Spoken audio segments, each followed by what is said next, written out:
నమస్కారం city news తెలుగుకి స్వాగతం. ఈనాటి వార్త విశేషాలు. ఆంధ్రప్రదేశ్ 16వ శాసనసభాపతిగా Telugu Desam party senior MLA Chintakayala Ayyanna Patrudu ఏకగ్రీవంగా ఎన్నికయ్యారు.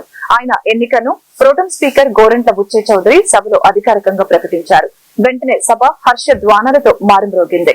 అనంతరం అయ్యన్న పాత్రుడిని CM Chandrababu Naidu, deputy CM Pawan Kalyan తీసుకుని వెళ్లి సభాపతి స్థానంలో కూర్చోబెట్టారు. అనంతరం ముఖ్యమంత్రి సహా పలువురు మంత్రులు, ఎమ్మెల్యేలు శుభాకాంక్షలు తెలియజేశారు.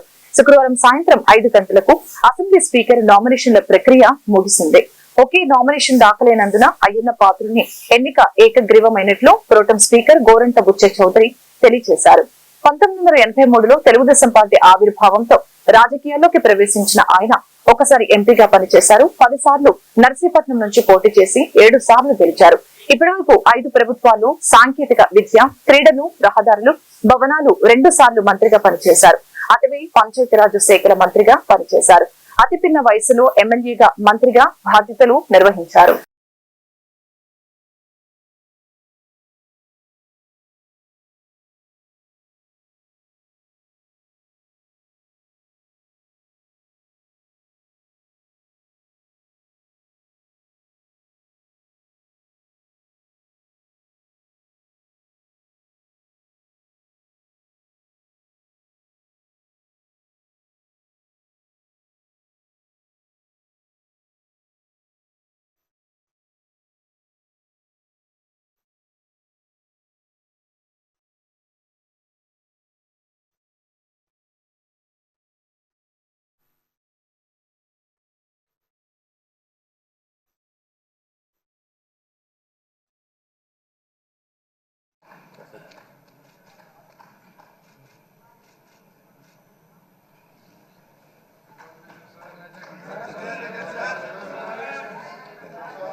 స్పీకర్ అయ్యన్న పాత్రుడు ఎన్నిక తర్వాత సీఎం చంద్రబాబు నాయుడు మాట్లాడుతూ అప్పట్లో పవన్ కళ్యాణ్ ను అసెంబ్లీ గేటు కూడా తాకనివ్వమని వైసీపీ నేతలు చేసిన సవాళ్లను గుర్తు చేశారు.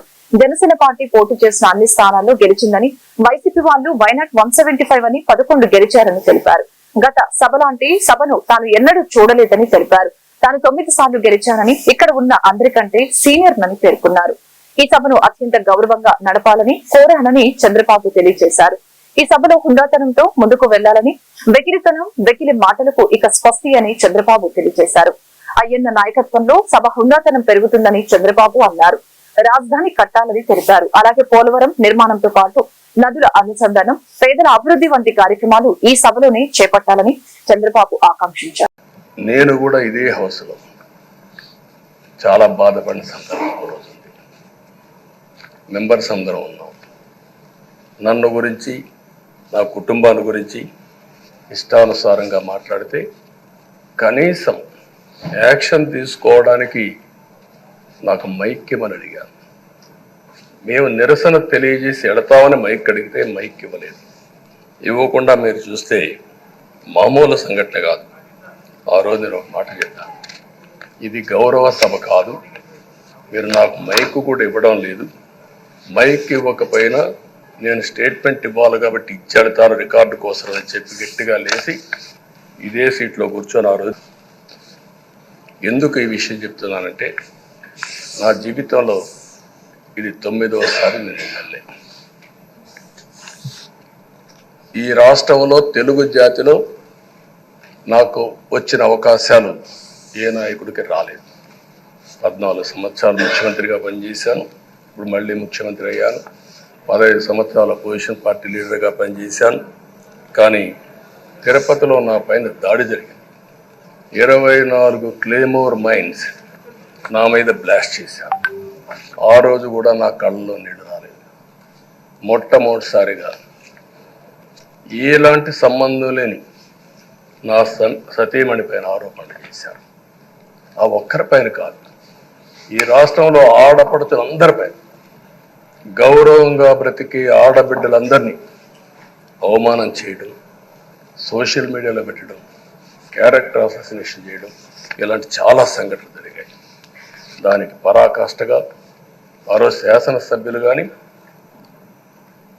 కొంతమంది అయితే భవానీ శాసన సభలో సభ్యురాలుగా ఉండి ఎన్నో పోస్టింగ్స్ పెట్టే పరిస్థితికి వచ్చారు. అలాంటి సంఘటనలు చూసిన తర్వాత ఫస్ట్ టైం నా జీవితంలో ఆడబిడ్డల కోసరం ఇలాంటి హననాన్ని చేశారని బాధపడుతూ కంటతడి పెట్టాను. ఆ రోజే అనుకున్నా, ఇలాంటి పార్టీ ఈ రాష్ట్రానికి అరిష్టం, ఇలాంటి వ్యక్తిత్వం ఉండకూడదు. మళ్ళీ ఈ రాష్ట్రాన్ని గౌరవ సభ చేసి హోందాగా నడిపించే వరకు నేను పనిచేస్తానని చెప్పి ఒక శపథం చేశాను. ఆ శపథం ప్రకారమే ప్రజలు గెలిపించారు, వచ్చాను. ఈరోజు 2 సంవత్సరాల తర్వాత, ఆ రోజు నేను వెళ్ళింది 2021 నవంబర్ 19వ తారీఖున వెళ్ళాను. నిన్న మీ అందరి ఆశీస్సులతో ప్రజలందరి యొక్క ఆమోదంతో ఈ సభలోకి ఎంటర్ అయ్యాం. నాకు జరిగిన అవమానం కానీ, ఆడబిడ్డలకు జరిగిన అవమానం కానీ భవిష్యత్తులో ఎవరికి జరగకుండా కాపాడే బాధ్యత ఈ అసెంబ్లీ తీసుకోవాలని అందరినీ కోరుకుంటున్నాను. నా గౌరవాన్ని కాపాడిన ప్రజానీకానికి మరొకసారి మనస్ఫూర్తిగా ధన్యవాదాలు, అభినందనలు. ఆంధ్రప్రదేశ్ అసెంబ్లీ డిప్యూటీ సీఎం గా పవన్ కళ్యాణ్ తొలిసారి ప్రసంగించారు. అసెంబ్లీ స్పీకర్ గా అయ్యన్న పాత్రను ఎన్నుకున్న తర్వాత స్పీకర్ ను అభినందిస్తూ పవన్ మాట్లాడారు. సుదీర్ఘ రాజకీయ అనుభవం ఉన్న వ్యక్తి ఆంధ్రప్రదేశ్ అసెంబ్లీ స్పీకర్ గా రావడం సంతోషంగా ఉందని డిప్యూటీ సీఎం పవన్ కళ్యాణ్ తెలియజేశారు. నేటి నుంచి రాష్ట్ర ప్రజలు ఆయనలో పుణ్యాతనం చూస్తారని తెలియజేశారు.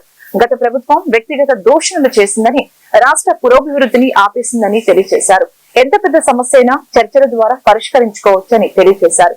ఒక్కటే బాధగా ఉంది, ఇక మీదట మీకు తిట్టే అవకాశం లేదు అంటూ పవన్ కళ్యాణ్ చమత్కరించారు. మీకు కోపం వస్తే రిషికొండను చెక్కినట్లు పదునైన ఉత్తరాంధ్ర యాసలో గుండు కొట్టేస్తారు. ఇకపై మీకు తిట్టే అవకాశం లేకపోవచ్చు. ఇక సభలో ఎవరు తిడుతున్నా వారిని నియంత్రించే బాధ్యత మీ చేతుల్లోనే ఉంది. మీరే కంట్రోల్ చేయాలి అనగానే సభలో సభ్యులంతా నవ్వారు. సభాపతి హోదాలో సభను ముందుకు తీసుకువెళ్లాలని అయ్యన్న పాత్రుని పవన్ కళ్యాణ్ కోరారు. 16వ శాసనసభకి ఏకగ్రీవంగా ఎన్నికైన సభాపతి శ్రీ చింతకాయల అయ్యన్న పాత్ర గారికి హృదయపూర్వక నమస్కారాలు, మీ శుభాకాంక్షలు. ఇది నేను మొదటిసారి అసెంబ్లీలోకి అడుగు పెట్టడం. ఇలాంటి సుదీర్ఘ రాజకీయ అనుభవం ఉన్న దాదాపు 7 సార్లు ఎమ్మెల్యేగాను, ఒకసారి పార్లమెంట్లో అడుగుపెట్టిన మీకు, Panchayati Raj, technical education, forest, R&B అనేక మంత్రిత్వ శాఖల్ని సమర్థవంతంగా నిర్వహించిన మీకు ఈ సభాధ్యక్షుడు ఈ స్పీకర్ స్థానంలో కూర్చోవడం చాలా ఆనందంగా ఉంది. ఇన్ని దశాబ్దాలు ప్రజలు రాజకీయ జీవనంలో ఇన్ని దశాబ్దాలు ప్రజలు మీ వాడి వేడి చూశారు. మీకు కోపం వస్తే ఋషికొండను చెక్కినట్టు ప్రత్యర్థులకి పదునైన ఉత్తరాంధ్ర యాసలో గుండు కొట్టేస్తారు. ఒకటే బాధేస్తా ఉంది సార్, ఇకపైన మీకు తిట్టే అవకాశం లేకపోవడం. కానీ ఇక మీద సభలో ఎవరు తిడుతున్నా దాన్ని ఆఫ్ చేసే బాధ్యత మీ చేతిలోనే ఉంది. మీరే మైక్ ఆఫ్ చేయాలి. అంటే మా చిన్నప్పుడు నేను చూసే ఒకసారి అల్లరి చేసే అబ్బాయిని క్లాస్ లీడర్ చేసేవాళ్ళు చిన్నప్పుడు మా స్కూల్లో. కానీ ఇన్నాళ్ళు ప్రజలు మీ వాడి వేడి పలుకులు, మీ ఘాటైన వాగ్దాటి చూశారు. ఈ రోజు నుంచి రాష్ట్ర ప్రజలు మీ హుందాతనం చూస్తారు. డిబేట్స్ వెనకాల దాక్కుని సంస్కారహీనమైన భాషల్ని, భావాల్ని రకరకాల మాధ్యాల్లో విరజిమ్ముతూ ఉంటారు. దాని నియంత్రణ మీ ఆధ్వర్యంలో ఇక్కడి నుంచే మొదలవ్వాలి. ఇందాక సభా నాయకులు గౌరవ ముఖ్యమంత్రి శ్రీ చంద్రబాబు నాయుడు గారు చెప్తారు, ఆడబిడ్డలు ఏ విధంగా నలిగిపోయారు ఈ రాష్ట్రంలో గత 5 సంవత్సరాల్లో. చిన్న లేదు, పెద్ద లేదు, ఎవరని లేదు. ఎవరన్నా సరే ఒక మాట మాట్లాడితే వాళ్ళకి వ్యక్తిగతంగా దూషణ, సోషల్ మీడియాలో వాళ్ళని క్యారెక్టర్ అసాసినేట్ చేయటం, వాళ్ళు పెద్ద నాయకులు కావచ్చు, కార్యకర్తలు కావచ్చు, లేదా వాళ్ళకి ఎదురు తిరిగి ఒక ఒపీనియన్ చెప్పి ఎవరైనా సగటు మనిషి కూడా కావచ్చు, అది ఇక్కడతో ఈ రోజు నుంచి ఆగిపోవాలి అధ్యక్ష. ఆంధ్రప్రదేశ్ రాష్ట్రంలో కొత్తగా 40,336 వ్యవసాయ విద్యుత్ కనెక్షన్లు మంజూరు చేస్తూ రాష్ట్ర ఇంధన శాఖ మంత్రిను గొట్టిపాటి రవికుమార్ దసరంపై తొలి సంతకం చేశారు. ఈ మేరకు శనివారం అమరావతి రాష్ట్ర సచివాలయంలో ఆయన వేద పండితుల ఆశీర్వచనాల మధ్య ఇంధన శాఖ మంత్రిగా పదవి బాధ్యతలు చేపట్టారు. ఈ సందర్భంగా 40,336 కొత్త వ్యవసాయ విద్యుత్ కనెక్షన్లు మంజూరు చేస్తూ దసరం తొలి సంతకం చేశారు. అలాగే ప్రభుత్వ కార్యాలయాలకు దశల వారీగా సోలార్ విద్యుత్ కనెక్షన్ల మంజూరుకు సంబంధించిన దసరంపై రెండో సంతకం చేశారు. ప్రధానమంత్రి సూర్య ఘర్ పథకంలో ఇంటింటికి 3 కిలోవాట్ల సోలార్ విద్యుత్ ను అందించే కార్యక్రమానికి సంబంధించిన దసరంపై మూడో సంతకాన్ని చేశారు. అనంతరం మంత్రి మిడక మాట్లాడారు. తనకు విద్యుత్ శాఖ మంత్రిగా అవకాశం కల్పించినందుకు రాష్ట్ర ముఖ్యమంత్రి నారా చంద్రబాబు నాయుడుకి ప్రత్యేక కృతజ్ఞతలు తెలిపారు. ఈ కార్యక్రమంలో ఇంధన శాఖ ప్రత్యేక ప్రధాన కార్యదర్శి K Vijayanand, Ongole MP Magunta Srinivasulu Reddy, Bapatla MP Tenneti Krishna Prasad, Bapatla MLA V Narendra Varma, Pedakurapadu MLA Bhashyam Praveen, పలువురు ఇతర ప్రజాప్రతినిధులు, ఇంధన శాఖ అధికారులు తదితరులు పాల్గొన్నారు.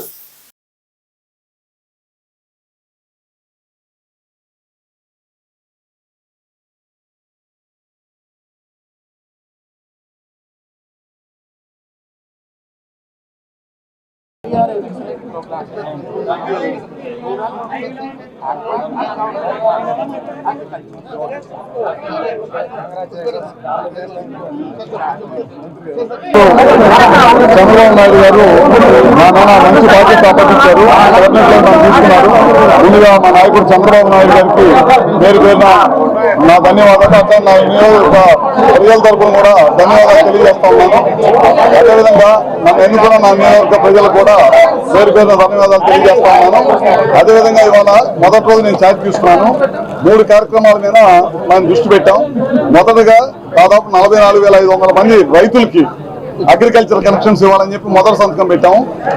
ఎందుకంటే చాలా కాలం నుంచి రైతులు బోర్లు వేసుకొని కరెంటు కనెక్షన్ లేక ఇబ్బంది పడతా ఉన్నారు. వాళ్ళందరూ కూడా కరెంటు కనెక్షన్ ఇవ్వాలనే ఉద్దేశంతో మొదటి సంతకం 44,500 మందికి విద్యుత్ కనెక్షన్లు ఇస్తా ఉన్నాం. రెండోది వచ్చేసరికి చాలా కాలం నుంచి గవర్నమెంట్ బిల్డింగ్స్, గవర్నమెంట్ వాళ్ళు కరెంటు బిల్లులు కట్టి కరెంటు బిల్లులు కట్టలేక ప్రతిసారి కూడా గవర్నమెంట్ కరెంటు బిల్లు పంచాయతీలకి కరెంటు బిల్లు కట్ చేస్తా ఉన్నారు. అవన్నీ లేకుండా రాబోయే రోజుల్లో ప్రతి గవర్నమెంట్ ఆఫీస్ పైన సోలార్ తోటి పవర్ తీసుకురావాలని ఒక మంచి ఉద్దేశంతో ఒక కమిటీ వేసాం. 15 రోజుల్లో కమిటీ దాన్ని రివ్యూ చేసి ఇస్తా ఉంటారు. అవన్నీ కూడా రాబోయే రోజుల్లో మొత్తం గవర్నమెంట్ బిల్డింగ్స్ అన్ని కూడా సోలార్ తో చేయాలనేది ఒక మంచి కార్యక్రమాన్ని తీసుకున్నాం. అదేవిధంగా మూడోది వచ్చేసరికి ప్రైమ్ మినిస్టర్ గారు ఫిబ్రవరిలో ఒక కార్యక్రమం ఓపెన్ చేశారు. తద్వారా ఎవ్రీ హౌస్ హోల్డర్ కి 3 కిలోవాట్స్ దాకా మనం కరెంటు సోలార్ ద్వారా కరెంట్ ఇవ్వాలని చెప్పి అనుకున్నాము.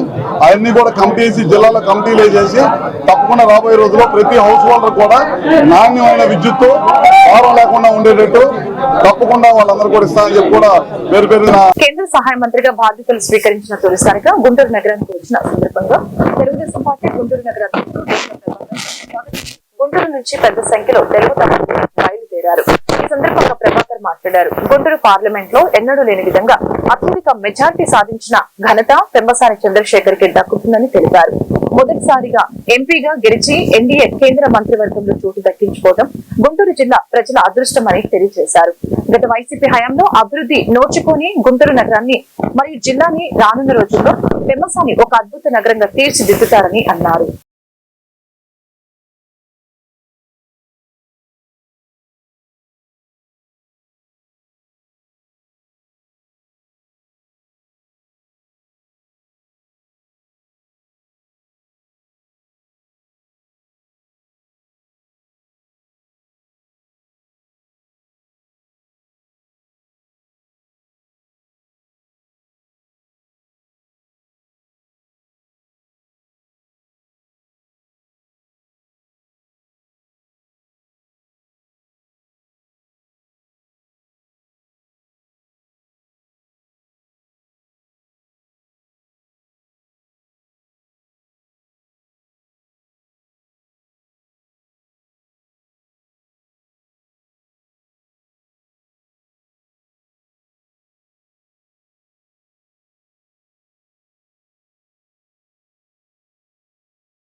5 ఏళ్లుగా మూలన పడ్డ ఆర్ఓబి వంతెనను తదితర ప్రజా సమస్యలపై దృష్టి పెట్టాను. సంబంధిత శాఖ అధికారులతో తొలి సమావేశంలో చర్చించాను. వైసీపీ ప్రభుత్వం బాధ్యత లేకుండా వదిలివేసిన పనులన్నింటినీ పూర్తి చేసే బాధ్యత మాది. ఎన్నికల ప్రచారంలో ఇచ్చిన ప్రతి హామీని నెరవేర్చుకోవడమే నా లక్ష్యమని గ్రామీణాభివృద్ధి కమ్యూనికేషన్స్ శాఖ కేంద్ర సహాయ మంత్రి డాక్టర్ పెమ్మసాని చంద్రశేఖర్ తెలిపారు. గుంటూరులోని స్థానిక ఇన్స్పెక్షన్ బంగ్లాలో కలెక్టర్ వేణుగోపాల్ రెడ్డి సమక్షాన రైల్వే, మున్సిపల్, ఆర్ఎండ్బి అధికారులతో కేంద్ర సహాయ మంత్రి డాక్టర్ పెమ్మసాని సమావేశాన్ని శనివారం నిర్వహించారు. వ్యక్తిగతంగా ఉపయోగపడే పనులు చేయడం వలన ఓట్లు రావని నమ్మిన జగన్ ప్రభుత్వం ప్రజలను, ప్రజా సౌకర్యాలను విస్మరించింది. గత 5 ఏళ్లుగా మూలన పడ్డ పనుల్ని మేము బాధ్యతగా తీసుకుని పూర్తి చేసే ప్రయత్నాలు చేస్తున్నాం. అయితే అభివృద్ధికి కొంత సమయం పడుతుందని తెలిపారు.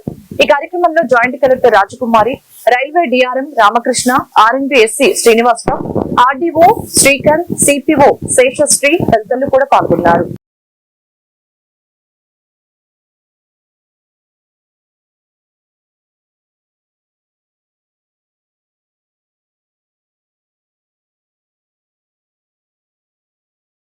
ఏం లేదు, ఇప్పుడు రాష్ట్రంలో ఎన్నో 5-10 సంవత్సరాలుగా చాలా రైల్వే ప్రాజెక్ట్స్ కానీ, బ్రిడ్జెస్ కానీ ముందుకు వెళ్ళినటువంటి పరిస్థితి లేదు. ఇవాళ కలెక్టర్ గారు, రైల్వే అధికారులు, అదేవిధంగా ఇక్కడ ఉన్నటువంటి R&Dకి సంబంధించిన అధికారులు, మున్సిపల్ అధికారులు అన్నీ కూర్చొని ఒకసారి రైల్వే ప్రాజెక్ట్స్ అంటే ల్యాండ్ అక్విజిషన్ ఇష్యూస్ ఉంటాయి. అదేవిధంగా లోకల్గా కొన్ని ఒక శంకర విలాస్ బ్రిడ్జ్ ఉంటే అది ట్రాఫిక్ హెవీగా ఉండేటువంటి బ్రిడ్జ్, దాంట్లో కొత్తది కన్స్ట్రక్ట్ చేయాలంటే ట్రాఫిక్ ని ఎలా డైవర్ట్ చేయాలి, లేదంటే దాన్ని ఏ విధంగా ముందుకు తీసుకువెళ్లాలనే వాటన్నిటి మీద అందరితో కూర్చొని డిస్కస్ చేసాం. అదే కాకుండా ఈ చుట్టుపక్కల ప్రాంతంలో ఉన్నటువంటి అన్ని బ్రిడ్జిలు దాదాపుగా 10-15 వచ్చినాయి. ఒక 1000-2000 కోట్ల రూపాయలకు సంబంధించిన వర్కులు, ఆ ప్రాజెక్టులకు సంబంధించినటువంటి కంప్లీట్ ప్రాజెక్ట్ రిపోర్ట్స్ డిపిఆర్లు ఏ స్టేజ్ లో ఉన్నాయి, ఒకవేళ డిపిఆర్లు అవ్వకపోతే అవి ఎప్పుడు కంప్లీట్ చేస్తారు, ఒక టైం లైన్, కంప్లీట్ అయిన డిపిఆర్లు ఎక్కడికి వెళ్ళినాయి, సౌత్ సెంటర్ లో ఏ పొజిషన్ లో ఉన్నాయి, లేకపోతే రైల్వే బోర్డులో ఎక్కడ ఉన్నాయి, ఎవరెవరు దీన్ని ఫాలో అప్ చేసుకొని వీటిని ముందుకు తీసుకువెళ్లాలనే విధంగా అందరం కలిసి మాట్లాడుకొని అందరం ఎవరి వర్క్ వాళ్ళు చేసుకునే విధంగా చేశాం. అందరూ కూడా ఉత్సాహంగా ఉన్నారు చేయడానికి. తప్పనిసరిగా మీ అందరికి నేను ప్రామిస్ చేసినట్టుగానే సాధ్యమైనంత వరకు ఎక్కడెక్కడ ఎవరెవరిని కలిపి ముందుకు వెళ్ళి వర్క్ చేయాలో చేసి ఆంధ్ర రాష్ట్రానికి, గుంటూరు జిల్లాకి ముఖ్యంగా సాధ్యమైన ప్రాజెక్టులు కంప్లీట్ చేసే పని తీసుకుంటాం. Thank you. Guntur Basavataraka Nagar thalassemia needs blood care centre నందు సక్షం దివ్యాంగ సేవ కేంద్ర నూతనంగా ప్రారంభించారు. ఈ ప్రారంభోత్సవానికి ముఖ్య అతిథిగా గుంటూరు డిఎంహెచ్ఓ పాల్గొనడం జరిగింది. ఈ సందర్భంగా వారు మీడియాతో మాట్లాడారు. రక్తదానం చేయండి, రక్తదానం సుఖీభవ, దివ్యాంగుల పిల్లలందరికీ పునర్జన్మనివ్వండి. తలసేమియా చిన్నారులు పెదవులపై చిరునవ్వుకు కారణం అవ్వాలని, రక్తదానం చేయాలని, ఎందరో పేద పిల్లలకు, దివ్యాంగులకు రక్తదానం చేసి వారికి పునర్జన్మ ప్రసాదిస్తారని తెలిపారు. ఈ కార్యక్రమంలో ఎన్జిఓస్, బిఎన్ఐ సభ్యులు మరియు సక్షం సభ్యులు మరియు నీడ్స్ సొసైటీ సభ్యులు పాల్గొన్నారు.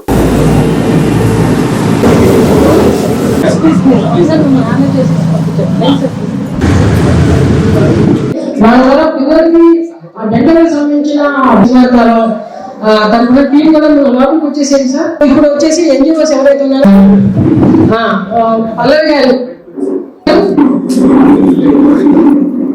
సక్షం అరవింద్ గారు, దర్శన పిల్లల కోసం ఇంత దూరం వచ్చేసి మీ యొక్క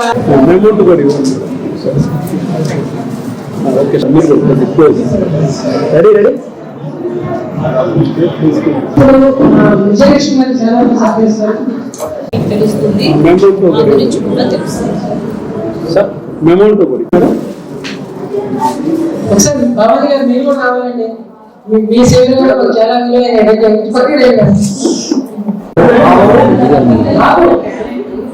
చిన్న సత్కారం అండి. ప్లీజ్ రండి సార్.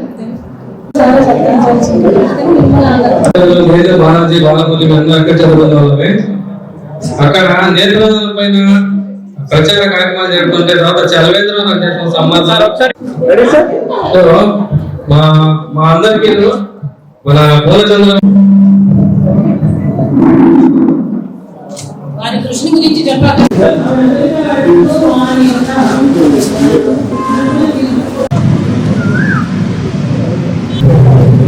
ఈరోజు ఈరోజు ఈ సెక్షన్కి ఎన్జిఓస్ దీనికి దివ్యాంగ సభకి నేను రావటం చాలా సంతోషంగా ఉంది. సో ఇక్కడ ఇంత మంచి ప్రోగ్రాం జరుగుతుందని ఇక్కడికి వచ్చిన తర్వాతే తెలిసింది. సో చాలామంది వాలంటరీగా స్కూల్స్, బ్లైండ్ స్కూల్స్ రన్ చేయటము, తర్వాత థాలసీమియా పిల్లలకి అందరికీ వాళ్ళకి హెల్ప్ చేయటము, అందరికీ స్కూల్స్ విద్య, తర్వాత వాళ్ళకి సపోర్టివ్గా వాళ్ళకి అవసరమైనవన్నీ కూడా సమకూరుస్తున్నారు.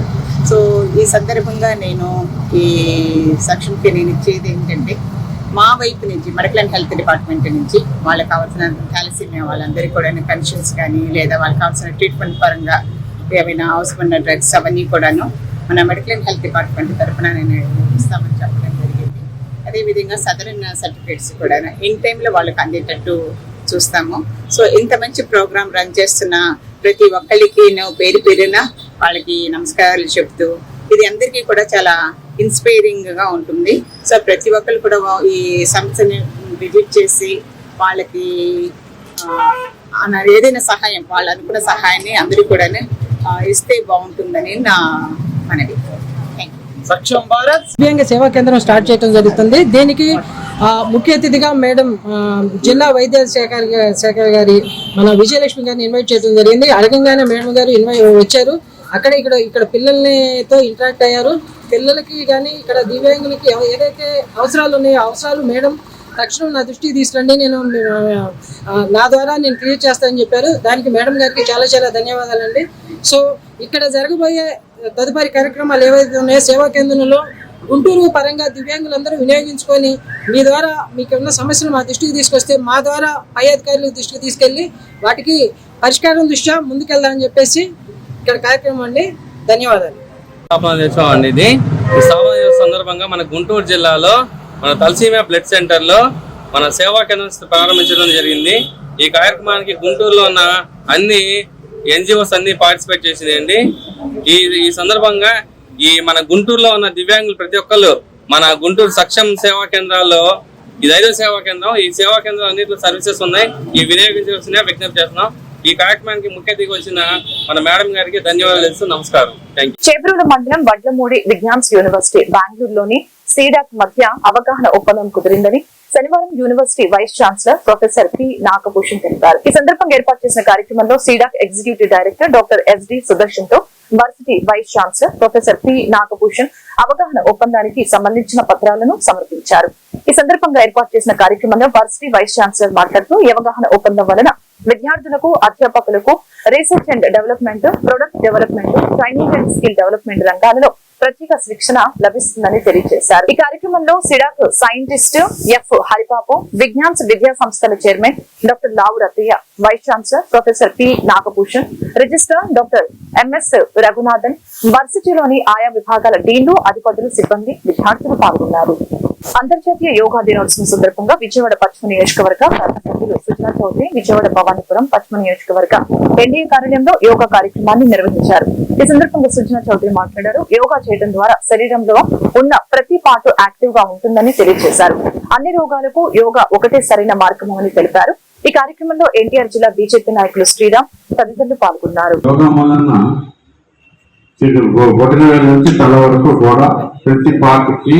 ఆక్సిజన్ పంపించే ప్రక్రియ జరిగి ప్రతి పార్ట్ కూడా యాక్టివ్ గా ఉంటుంది. మనం రక్త ప్రసరణ జరుగుతూ ఉంటుంది, కానీ అవసరం కూడా జరుగుతుంది. ఇది చేస్తే ఏంటంటే ప్రతి పార్ట్ కి ఫ్రెష్ బ్లడ్ వచ్చేసేసి బ్యాడ్ కార్బన్ డైఆక్సైడ్ అంతా కూడా బయటకు వచ్చేస్తుంది. కాబట్టి ఆరోగ్యానికి ఉల్లాసంగా ఉండడానికి చాలా మంచిది. ఇది ఒకటి ఏంటంటే మన హెల్త్ ప్రెడిక్ట్ చేసుకోవడం, తర్వాత ప్రివెంటివ్ సిక్నెస్ రాకుండా అనేక రోగాలకి నివారణ, యాక్చువల్గా సర్వ రోగ నివారణ చెప్పొచ్చు మనం కరెక్ట్ గా పాటిస్తే. కాబట్టి అందరూ కూడా నరేంద్ర మోడీ గారు మొదలుపెట్టిన ఇది ఒక ఉద్యమం లాగా మొదలుపెట్టారు. ఇప్పుడు ప్రపంచం అంతా ఎక్కడికి వెళ్ళినా, ఏ దేశంలోకి వెళ్ళినా యోగా డే, యోగాకి అందరూ కూడా అలవాటు పడిపోతున్నారు. అంటే మానవ జాతి మొత్తం కూడా సంతోషంగా ఆరోగ్యంగా ఉండాలని ఇది మొదలుపెట్టడం జరిగింది. మీరందరూ కూడా ఒక్కరోజే కాకుండా రోజు యోగా చేయాలని చెప్పి మనం చేసే సర్వీస్. నీట్ పరీక్ష లీకేజీకి కేంద్ర ప్రభుత్వం బాధ్యత వహించి బహిరంగ క్షమాపణ చెప్పాలని విజయవాడ ధర్నా చౌక్ లో ఎస్ఎఫ్ఐ రాష్ట్ర అధ్యక్షులు ప్రసన్న కుమార్, ఎన్టీఆర్ జిల్లా అధ్యక్షులు ధర్నా నిర్వహించారు. ఈ సందర్భంగా ప్రసన్న కుమార్ మాట్లాడారు. నీట్ పరీక్ష లీకేజీ వేల లక్షల కోట్ల కుంభకోణం దేశవ్యాప్తంగా సంచలనం సృష్టించిందని తెలిపారు. ఇంత కుంభకోణం జరిగిన తర్వాత కూడా కేంద్ర ప్రభుత్వం చర్య తీసుకోలేదని అన్నారు. కేంద్ర విద్యాశాఖ మంత్రి ధర్మేంద్ర ప్రధాన్ వెంటనే రాజీనామా చేయాలని డిమాండ్ చేశారు. భవిష్యత్తు వాళ్ళ ఆరోగ్యానికి నష్టం వాటిల్లే ప్రమాదం ఉందని తెలియజేశారు. ఇలాంటి కుంభకోణం జరిగినప్పుడు దేశంలో ఉన్న అన్ని రాజకీయ పార్టీలు స్పందించాలని అన్నారు.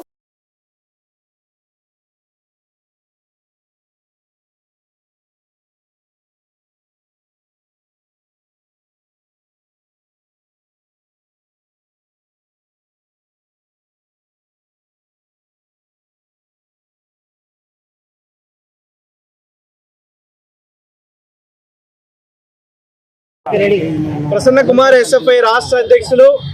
దేశవ్యాప్తంగా నీట్ పరీక్ష లీకేజీ జరిగినటువంటి లక్షల కోట్ల రూపాయల కుంభకోణం దేశవ్యాప్తంగా సంచలనం సృష్టిస్తూ ఉంది. నీట్ పరీక్ష పెట్టడానికి, ఆ పరీక్షని సెంట్రలైజ్ చేయడానికి కారణమే కుంభకోణం జరుగుతున్నాయి. రాష్ట్రాల్లో ఎంసెట్ నిర్వహిస్తూ ఉంటే అందుకని దీన్ని సెంట్రలైజ్ చేస్తున్నామని నాడు బీజేపీ ప్రభుత్వం దీన్ని సెంట్రలైజ్ చేసింది. నేషనల్ టెస్టింగ్ ఏజెన్సీకి దీని బాధ్యతను అప్పచెప్పింది. ఈరోజు దాదాపు కోట్ల రూపాయలు నీట్ పరీక్షలో కుంభకోణం జరిగింది. తేటతెల్లమైపోయింది. చివరికి ఈ కుంభకోణం జరిగిన తర్వాత కేంద్ర ప్రభుత్వం కనీసం మాట్లాడలేదు. సుప్రీంకోర్టు కేసు తీసుకుంటే దానిలో వచ్చినటువంటి బయటకు వచ్చినటువంటి విషయాలు, లీకేజ్ అయినటువంటి విషయాలు, 30 లక్షల మాఫియా బయటకు వచ్చిన తర్వాత అనివార్యంగా కేంద్ర విద్యాశాఖ మంత్రి ధర్మేంద్ర ప్రధాన్ గారు మాట్లాడాల్సినటువంటి పరిస్థితి వచ్చింది. ఇట్లాంటి పరిస్థితి, లీకేజీ, కోట్ల రూపాయల కుంభకోణం, ఇది దేశానికి సిగ్గుచేటు. విద్యార్థుల భవిష్యత్తులో ప్రజల ఆరోగ్యాన్ని ఈరోజు నష్టం వాటిల్లేటువంటి ప్రమాదం ఉంది. అందుకనే ఈ నీట్ లీకేజ్ వ్యవహారంలో ఎవరైతే కోట్ల రూపాయల కుంభకోణాలకు పాల్పడ్డారో వాళ్ళ మీద కఠినమైనటువంటి చర్యలు తీసుకోవాలి. నిన్నటికి నిన్న ఏదో తాత్కాలికంగా పరీక్షా పత్రాల లీకేజీ చట్టం కొత్తగా తీసుకొచ్చి కంటి తుడుపు చర్యలు చేస్తూ ఉన్నారు. ఈ కంటి తుడుపు చర్యలు కాదు, వెంటనే ఎవరైతే బాధ్యులు ఉన్నారో వాళ్ళపైన కఠినంగా శిక్ష వేయాలి. ఈ విద్యాశాఖ మంత్రి పరీక్షల నిర్వహణలో వైఫల్యం చెందినటువంటి విద్యాశాఖ మంత్రి ధర్మేంద్ర ప్రధాన్ని వెంటనే రాజీనామా చేయాలని డిమాండ్ చేస్తా ఉన్నాం.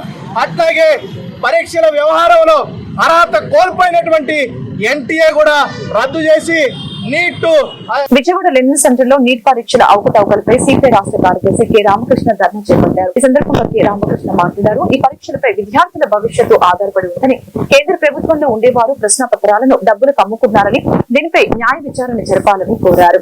గతంలో జగన్మోహన్ రెడ్డి ముఖ్యమంత్రి అయిన వెంటనే ప్రజావేదిక కూల్చివేశారని, అప్పుడు ప్రజలు తప్పు పట్టారని, నిన్న అసెంబ్లీలో జగన్ కారును లోపలికి పంపడం హర్షించదగ్గ విషయమని తెలిపారు.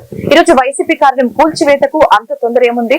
అది అక్రమ కట్టడం అయితే నోటీసులు ఇచ్చి అనంతరం కూర్చొందని, ఇలా కక్ష సాధింపు అనేది ఎవరు చేసినా తప్పేనని తెలిపారు. కేబినెట్ మంత్రులతో సమానంగా ఆయన కూడా ఆహ్వానించి ఆ ప్రమాణ స్వీకారానికి అలవ్ చేశారని ఉదారత ప్రదర్శించారని పొద్దున్నే వార్తలు చూసాము. కానీ మళ్ళీ అది అయిన తర్వాత వెంటనే ఇక్కడ విషయంతో వైఎస్ఆర్ కాంగ్రెస్ పార్టీ కార్యాలయాన్ని కూల్చుతా ఉన్నారని చెప్పి వార్త వస్తుంది. ఇది సరైనది కాదు. ఎందుకంటే అంత తొందరపడాల్సిన అవసరం ఏముంది? ఒకవేళ నిజంగా అది అక్రమంగా నిర్మించారని అనుకుంటాము. అదొక్కటే కాదు కదా, మరి చాలా ఉంటాయి కదా. కాబట్టి ఏమంటే కక్ష సాధింపు ధోరణితో ప్రభుత్వం వ్యవహరిస్తుందని ఎవరు చేసినా కూడా అది కరెక్ట్ కాదు, అది మానుకోవాలి. సరైన టైం కొంచెం ప్రొసీజర్ ఫాలో అవ్వండి. తెల్లవారుదామని పోయి చేయాల్సిన పని ఏముంది? ప్రొసీజర్ ఫాలో అయ్యి వాళ్ళకి నచ్చజెప్పి లేదంటే వాళ్ళకి నోటీసులు ఇచ్చి ఆ రకంగా చేస్తే బాగుంటుంది. మాత్రం సరైనది కాదు. బ్లాక్మెయిల్ చేస్తూ ఉన్నారు. న్యాయ వ్యవస్థను కూడా ప్రభావితం చేయడానికి పూనుకుంటా ఉన్నారు. ప్రతిపక్ష పార్టీల నాయకులను బెదిరిస్తూ ఉన్నారు. కాబట్టి ఇప్పుడు ఈ విషయంలో కూడా ఇవాళ కుంటి సాకులు మాని సమగ్రమైన న్యాయ విచారణ జరిపించాలి. దోషులను కఠినంగా శిక్షించాలి. దానికి సంబంధిత మంత్రి తక్షణమే నైతిక బాధ్యత వహిస్తూ రాజీనామా చేయాలని చెప్పి సిపిఐ తరఫున డిమాండ్ చేస్తాము.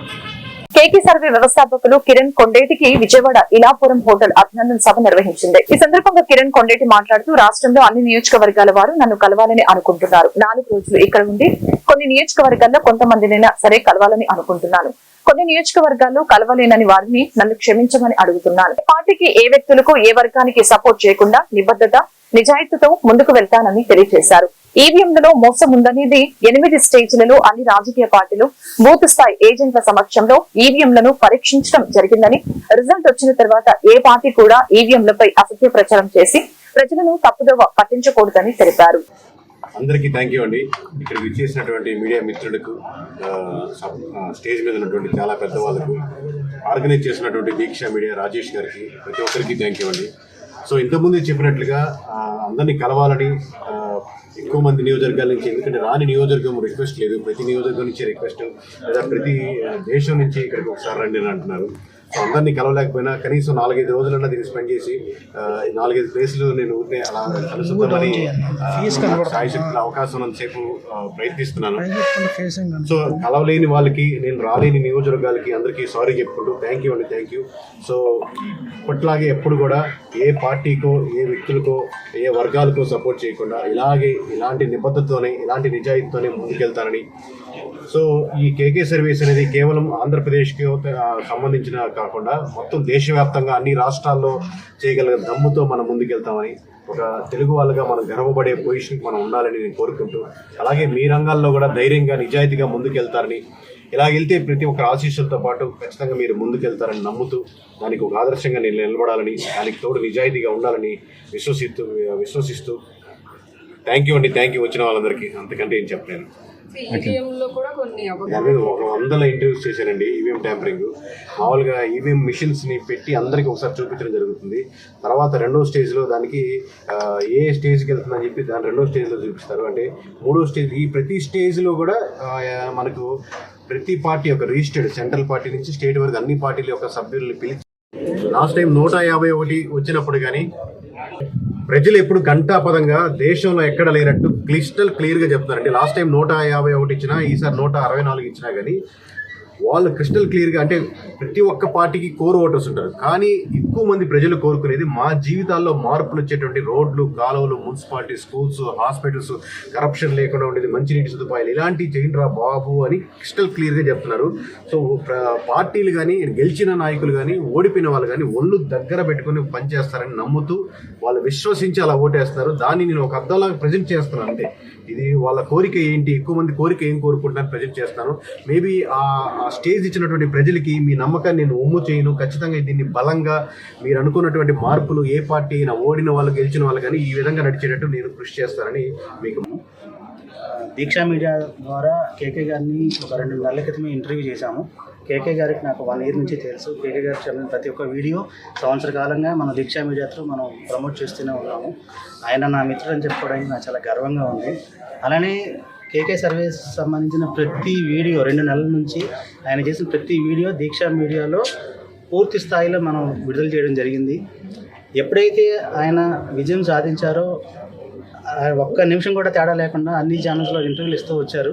కానీ ఈరోజు నేను పిలవంగానే, అన్న ఇక్కడ మిమ్మల్ని కలవాలనుకుంటున్నారు లోకల్ వాళ్ళు, అలానే చుట్టుపక్కల గ్రామాల వాళ్ళు, అలానే మీరు నా స్నేహితులు కాబట్టి అందరూ నన్ను అడుగుతున్నారు రండి అంటే, ఎంతమంది అడిగినా సరే, ఎమ్మెల్యే స్థాయి, మినిస్టర్ స్థాయి, అలానే శాటిలైట్ ఛానల్ వాళ్ళు అడిగినా సరే, లేదు దీక్షా మీడియాకి నేను అవకాశం ఇస్తాను, దీక్షా మీడియా కండక్ట్ చేస్తే నేనే వస్తానని చెప్పి నాతో ఈ ప్రోగ్రాం కండక్ట్ చేయించిన కేకే అన్నకి ఒకసారి నేను